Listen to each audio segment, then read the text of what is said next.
Welcome to Our Girl Relationships. We talk about the problems people face in their day to day lives. Let's start with the video. My mother passed away in an accident when I was 19. My father and I were devastated. She was the glue that held us together. She was an artist and the light of our lives. I was in college when I found out about my mom, and after her funeral, I could never really come back. The idea of being in our home without her there was unbearable.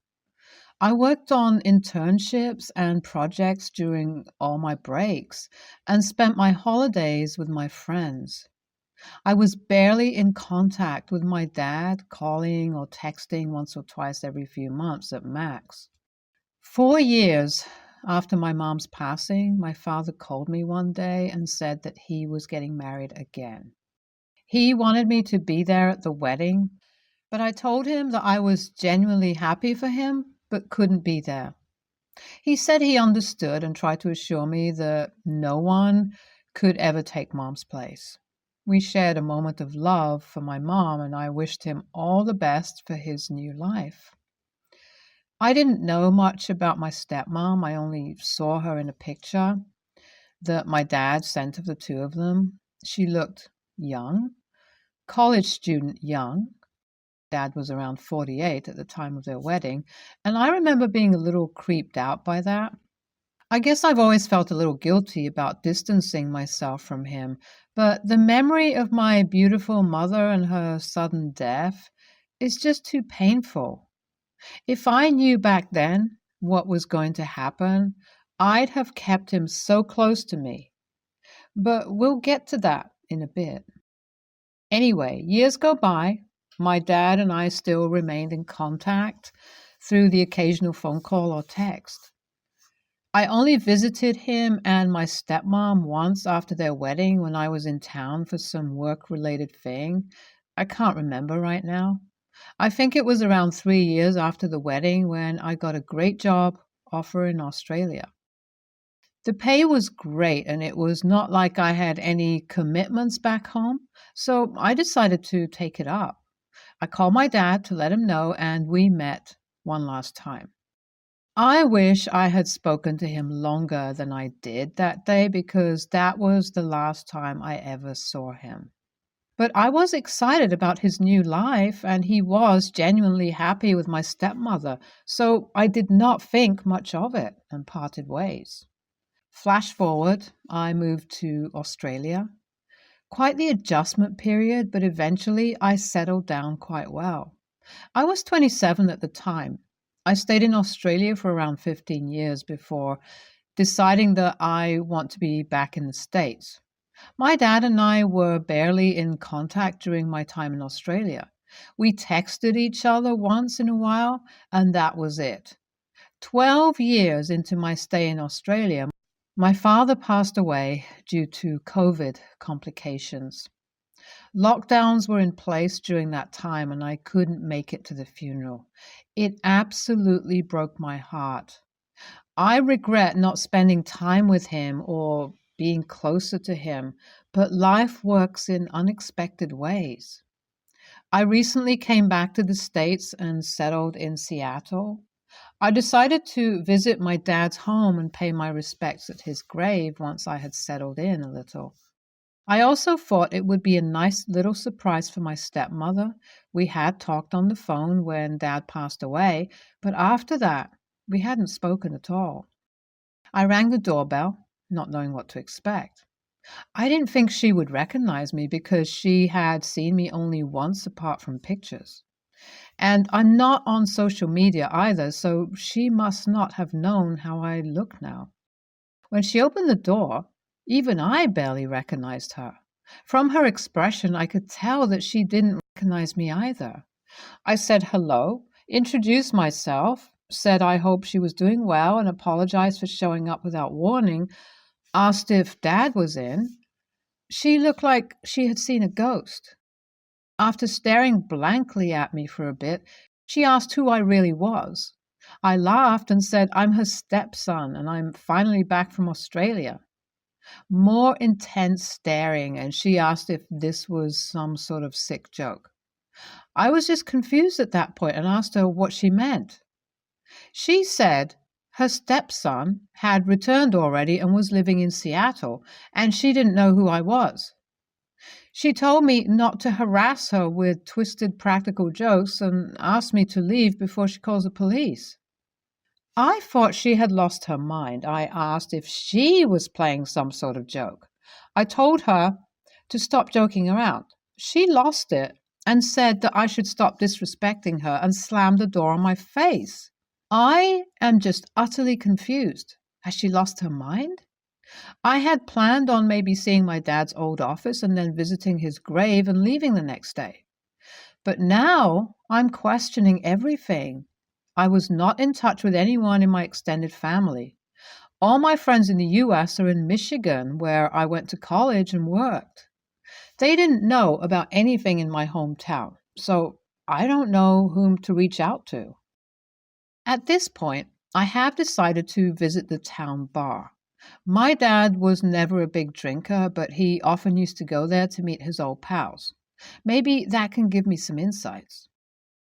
My stepmom is not only terrifyingly selfish and scheming, she's also stupid. Wow, what I discovered at the bar has officially left me questioning my existence. I went in and understandably, no one recognized me. I didn't even remember when I went there last. I went to the bar and asked the bartender if he knew my dad. He said, of course he does. He spoke a little about how everyone at the bar missed him. He then asked me how I knew my dad. I then introduced myself and he looked a bit weirded out. I showed him an old picture of Dad and I. I don't look the same at all, but it was clear that I am the same person in the picture. The bartender then asked if I had any brother or stepbrother that he didn't know of. I said that I was my dad's only son. That was when I found out about my stepmom's psychotic plan. The bartender told me that no one could attend my dad's funeral except my stepmom because of the pandemic. But after things were normal, she held a service. The interesting thing is that apparently at the service, she introduced a man as me, and he gave a speech. He had apparently seen that guy around a few times after that. What was even happening? It felt like I was inside some weird dream at that point. I asked the bartender not to tell anyone about this until I had figured this thing out, and he assured me that he won't. But I knew that this was going to be the town gossip in no time, so I had to work fast. The first thing I did was find a local lawyer and explain the situation. That guy hardly believed me and probably thought I was crazy.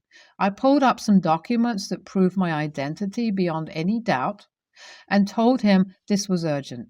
He agreed to pay a visit to my stepmom, but that will be 2 days later. Today I waited in the car as my lawyer went up to the house. As expected, he opened up my door. My lawyer told her that I have all the documents that can prove my identity and that we are suing her for identity theft and fraud. He implied that we had found whoever she had gotten to impersonate me and that he had agreed to be a witness against her. Some more legal jargon, and she started to look panicked. This was when I went up to her. I told her if she comes clean, we don't need to get the law involved. I dialed 911 on my phone and told her she had 2 minutes to make a choice. She finally caved in. I've been living in a cloud of disbelief ever since, but this is what she told me. After my dad passed away, she found out that their house had been left to me. This is because that house was inherited by my mom from her parents, who left it to their grandchild in their will so that it always stays in their family. Oh, I should also mention that the house has quite a lot of fairly valuable art and collectibles that were purchased by my mom. I think my dad forgot to ever mention it to my stepmom. When she found out about this after Dad had passed away, she came up with this crazy plan. She thought that since I'm in Australia and with the pandemic in full motion, she could scam her way into the will. She got a distant cousin of hers to impersonate me and presented him to the lawyers. That guy then told the lawyers that he's okay with my stepmom living in the house. For the last 3 years, they have been living this lie. My stepmom assumed that I would never come back to the States because initially that was my plan. I'm taking all legal actions, though. This is a clear case of financial fraud and identity theft. I honestly don't know why she chose to do this. If she had chosen to tell me everything, I probably would have agreed to sell her the house and assets at a bare minimum price. But now that she has chosen to do this, I won't spare her. My DMs are getting absolutely flooded with people asking me for updates. I've also gotten questions about how old she is. She married my dad when she was just 22. You all can do the math now. It's been 3 months and the trial has started. We have tracked down the guy who was pretending to be me. My stepmom even made him dye his hair so that he resembles my dad. We have quite distinctive red hair. We have also found out that she has already sold some of the valuables in the house which were rightfully mine. As far as the legal proceedings are going, it's quite complicated. Her lawyers are arguing that she is not of sound mind, which made things more complicated. But my lawyers are determined that we will win the case. It is getting expensive, but I don't mind. When I eventually win, I know the art and some vintage furniture in the house will help me balance out the expenses with little to no effort.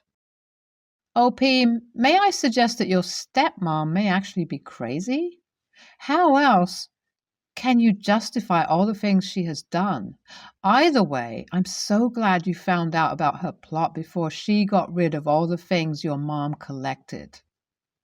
People never fail to bewilder me. I think she just married your dad for a lifetime of financial stability, and when that was taken from her, she came up with this plan to rip you off. I hope the judge gives her hell for all she has done. Today was my wife's, Anna's, birthday, and we were hanging out with some family, including my brother David, his fiancée Alice, and my wife's Aunt Rachel, and little cousin Katie. As some backstory, Anna suggested that for Christmas we would get Katie an experience as a gift, basically tickets to something she wanted to do. I said, sure, whatever. We cleared it with Rachel, who said yes. Back to this evening, as we were eating, Anna told Katie to tell me what he's doing in a couple of months. What? I asked. I was told that we were taking her to see Hairspray. I was upset because I know how expensive shows are, and Anna didn't discuss that as an option with me, but didn't say anything. Later, Anna made some comment about she's not drinking right now, kind of out of the blue. As some more backstory, we are trying to have kids. She's told 4 groups of people so far. Her parents, my best friend, one of her friends, and her best friend. At no point has she asked me if I feel comfortable with her telling everyone. And quite honestly, every time she does it, she can tell it makes me uncomfortable. She's even made comments about how embarrassed I look a few of the times. I've also expressed discomfort at telling people at least once, but she continues to do so. IMO, having kids is a deeply personal choice, and so is the decision about whether or not to tell people you are. I feel as though she's robbed me of having any input in the second decision.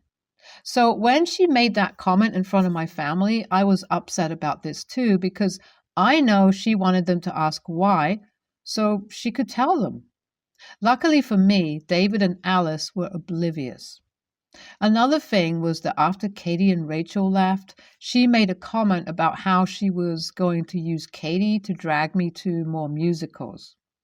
I loathe musicals, but Anna loves them. After I finished buying the tickets, she could tell I was upset and asked me why. I explained it to her. She immediately got defensive. From her point of view, we only spent $35 on Katie. I explained to her that no, we essentially spent $150 on Katie because we wouldn't be buying hairspray tickets for ourselves if it wasn't Katie's gift. Her argument for telling people about us trying to have kids without talking to me first is that it's her body.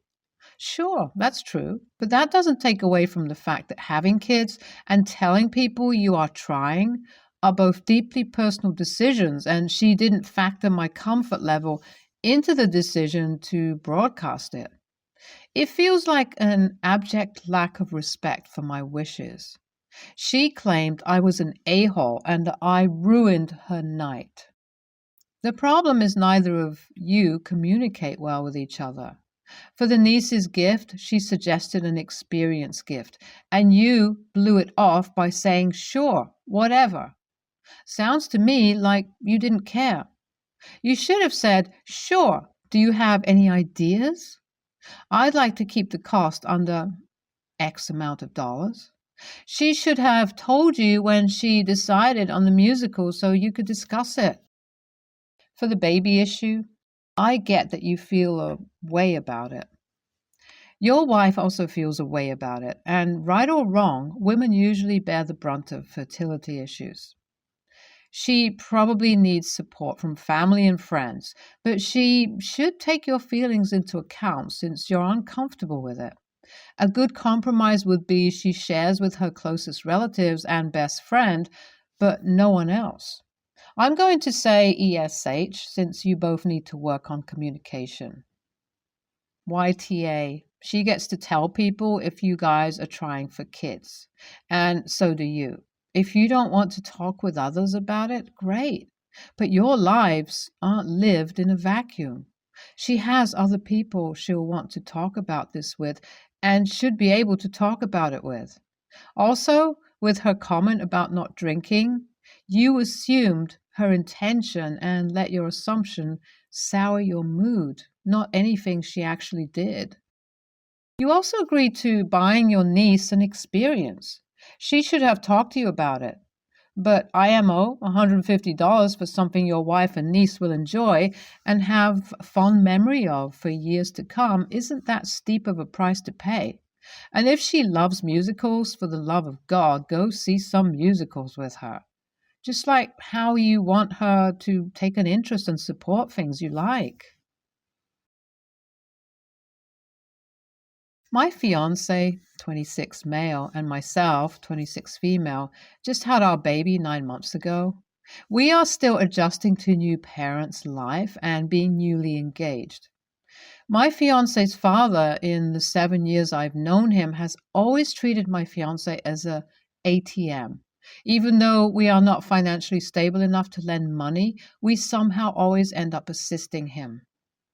For some context, my future father-in-law works in timeshare and is hugely commissioned based, and he does not sell very well, so every check he gets is less than $20. He's been kicked out of the house and it foreclosed in 2020. The house he kept in terrible shape. I'm talking dog shit ingrained in the carpets, moldy smell, bathroom floors are slimy, and smell of urine, just to name a few things. He constantly has fallouts with my fiance, and at one point I had to get in between them to diffuse a situation that almost turned physical. He is currently living in a motel because none of his 3 adult children want to take him in for all the reasons I've mentioned, and then some. He has recently reached out to ask for money to pay his rent yet again. I told my fiance absolutely not, because a couple of months ago he stole my fiance's card and tried to pay his rent with it after we already said no. So naturally, I'm through helping him. He is on a week-to-week basis in his motel. His girlfriend paid his rent this week, luckily, but I know we will encounter the same issue next week until he's homeless. When he becomes homeless, I do not want him to live here because I know he will never leave, and I like my space. I don't feel like I should have to live with my 62-year-old father-in-law. However, None of his other children will let him live with them. I told my fiance I don't care if he lives out of his van, but he did not like that very much, but I'm willing to give an ultimatum. It's me or him, so am I the a-hole? NTA, your fiance is being manipulated. He needs to grow up and decide what is more important. If you had told me father-in-law was an amazing man who you loved and respected, but was down on his luck, I'd say you are the A. But that's not the case. You have a child to raise. Your first priority is your child. Every time your fiance gives money to his dad, it takes away from your child. That's not okay. What happens if there is an emergency? Do you have $1,000 back if the car breaks down? Or if your roof needs replaced? What happens if one of you loses your job? Do you have savings to float you until you find a new job? What happens if the electric bill is double next month? Can you cover it? Now stop and think in the past 18 months, entire pregnancy and baby's life, how much money has fiance given father-in-law? Would that amount cover any of these expenses? NTA, I think your decision is wise. Otherwise, your fiancé will be supporting him until he dies. If your fiancé can't see that his father will not take care of himself, then it is best you skip the years of misery that are ahead. It has to be his decision, not one forced on him. He has to see it himself.